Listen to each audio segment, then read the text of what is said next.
IV route of drug administration or intravenous route of drug administration. Simply, we can say that the intravenous route is the route when we administer the drug directly into the systemic circulation. So first of all, we see the advantages of IV route. IV route का जो most important advantage है वो क्या है, यहाँ पे हमें rapid response मिलता है और मैक्सिमम अचीवमेंट्स मिलती हैं थेराप्यूटिक कंसंट्रेशंस की. तो दो इम्पॉर्टेंट वर्ड्स यहाँ पे हैं, rapid response and maximum achievements of therapeutic concentration. Why? क्योंकि हम इसमें ड्रग को डायरेक्टली ब्लड में एंटर करते हैं. बिकॉज ऑफ दिस हम IV रूट को रूट ऑफ एमरजेंसी भी कहते हैं. Second, larger doses can be given. Means बहुत सारी ऐसी डोजेज होती हैं जिनको हम ओरली नहीं दे सकते, वो लार्जर होती हैं, तो उसको हम IV रूट के थ्रू एडमिनिस्टर कर सकते हैं. एंड बायो अवेलेबिलिटी जो होती है intravenous route of drug administration में वो 100% होती है, क्योंकि यहाँ पे बायोडिग्रेडेशन नहीं हो रही है, फर्स्ट पास मेटाबॉलिज्म स्किप हो चुका है, नहीं हो रहा है. So that's why bio availability जो है वो 100% होगी.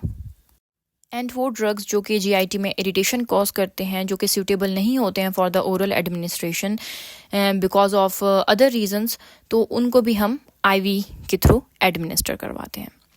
So there is a lot of advantages of the IV route, but we discuss the few. That is the most important to remember. So let's move toward the disadvantages. Okay, अगर हम IV route से drug दे देते हैं, कोई dose है हमारे पास, dose ज़्यादा हो गई है या एक्यूरेट डोज हमने इंटर किया है, वहाँ पे टॉक्सिसिटी हो चुकी है या किसी भी अनदर रीज़न की वजह से टॉक्सिक इफेक्ट्स प्रोड्यूस हो रहे हैं ड्रग के, तो we can not recover back. हम उसको वापस विड्रॉ नहीं कर सकते बिकॉज एक दफ़ा ब्लड में ड्रग एडमिनिस्टर हो चुकी है, तो उसको रिकवर करना is quite impossible. So the second is rapid absorption leads to the increase undesirable effects. क्योंकि हम डायरेक्टली ब्लड में एडमिनिस्टर करते हैं, वो रैपिडली एब्जॉर्ब हो जाता है, रैपिडली डिस्ट्रीब्यूट हो जाता है, जिसकी वजह से अनडिज़ायरेबल इफेक्ट्स भी जो हैं वो रैपिडली आने लग जाते हैं. इसके अलावा कोई पर्सन है जिसको टेक्निक्स नहीं आती हैं IV एडमिनिस्ट्रेशंस की, और वो रॉन्ग टेक्निक्स को यूज़ करता है और केयरलेसनेस दिखाता है, तो जिसकी वजह से हमारे पास हैज़र्ड्स आते हैं, IV हैज़र्ड्स प्रोड्यूस होते हैं, लाइक पेन है, इन्फ्लेमेशन है और थ्रोम्बोसिस हो सकता है. बहुत सारी IV हैज़र्ड्स हैं, वो एक पूरा एक अलग से टॉपिक हो जाता है. तो ये डिफरेंट हैज़र्ड्स हैं जो कि IV थेरेपी से, IV एडमिनिस्ट्रेशन से हो सकते हैं.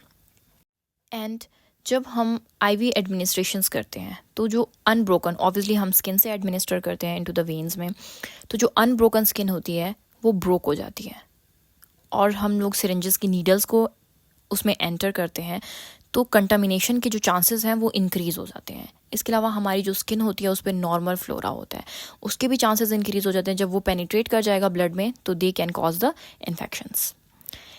अनदर दिस IV एडमिनिस्ट्रेशन के लिए आपको स्किल्स रिक्वायर्ड होते हैं. कोई भी पेशेंट, जैसे कि ओरल मेडिकेशन होती है, उसमें कोई भी पेशेंट अपनी मेडिकेशंस खुद ले सकता है, लेकिन IV एडमिनिस्ट्रेशंस में पेशेंट्स जो हैं वो खुद मेडिकेशंस नहीं ले सकते.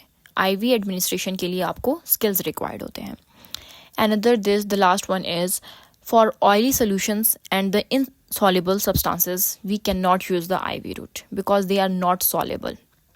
We cannot prefer that. So these are the most important advantages and the most important disadvantages of the intravenous route of drug administration.